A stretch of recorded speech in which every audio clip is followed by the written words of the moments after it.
Hello guys, magandang araw po sa inyo lahat. At ngayon po, nandito po kami sa bukid at nagtatanim po kami ng saging ng bayaw ko.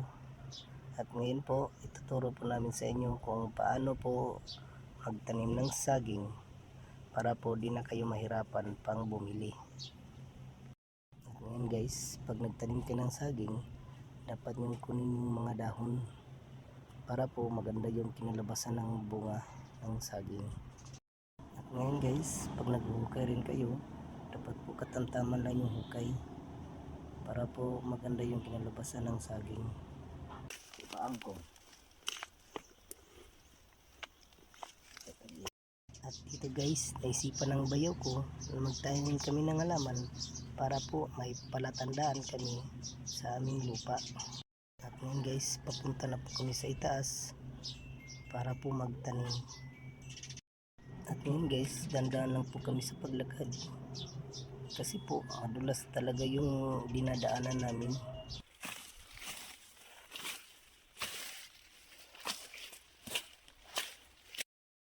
Dito guys, malapit na rin kami umabot sa tuktok, kaya po pahirapan talaga sa paglakad kaso po madulas kasi yung daan. Ito na pala yung itatanim namin sa itaas. Ito yung mga palatandaan sa mga lupa namin. Pagsugot ulit. At dito guys, nahihirapan talaga ako sa pag-akyat dahil po dahan-dahan ako sa paglakad dahil po may mga tinik yung dinadaanan namin.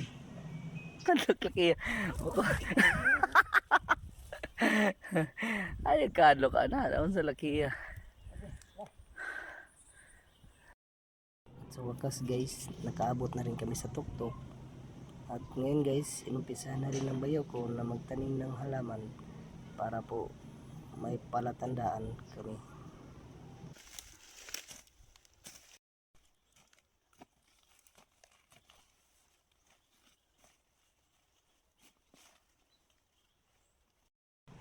Dito guys, marami-rami na po yung natatanim namin na halaman.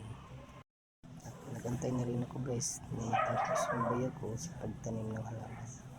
At ngayon guys, natapos na rin yung pagtanim ng halaman hanggang dun sa baba.